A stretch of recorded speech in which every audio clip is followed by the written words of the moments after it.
Bros Productions presents Calico Trail by David R. Lewis, as performed by the author. This book is dedicated to those of us who put on chaps and spurs to go to work, and to my friend Dave Anderson. Godspeed, pard.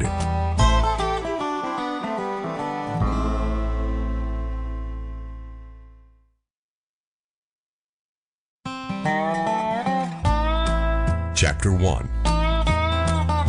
The winter after little Bill was born was some harsh. It weren't terrible cold or anything like that, but Lord, we had a mess of snow. It just kept stacking up most all winter long. Them with stock to care for had a time, and there was some cows and pigs lost to it. Even a couple of old folks passed on while trying to dig out and such. And a lot of supply wagons was slow in coming because of the roads being so covered up and all. I pretty much had my hands full doing what I could to keep the town going, and my deputies, Emery Nail and Hank Buford, didn't get off no easier than me.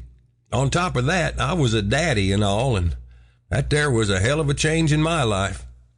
Harmony took to being a mother some easier than I took to being a father, I reckon.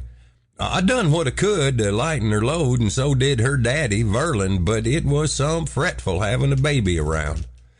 It seemed to me that little Bill had a sense about him of just when to get to squawking or something at the most inconvenient time. He'd start up in the middle of the night and most always wake me up before Harmony would hear him, my ears being tuned to the trail and all. I'd get up and fetch him to her so he could get a bite to eat and such.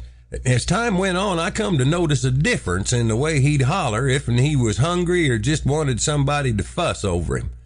Them times I'd walk him around or go downstairs and lay him on the davenport for a minute while I stoked the stove or something. It got to where, after a while, that him and me kindly worked it out between us, and he'd pretty much settle down whenever I picked him up. I even got to be a fair hand at changing him, but I left that to Harmony when I could. She seemed to handle it better. Sometimes what come out of that boy would set me to gagging.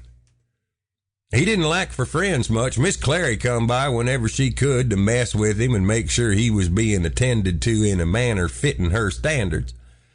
She most always brung something for him, knitting him little booties and such, and even a pouch with a head flap to stick him in if Harmony wanted to take him someplace out into the cold.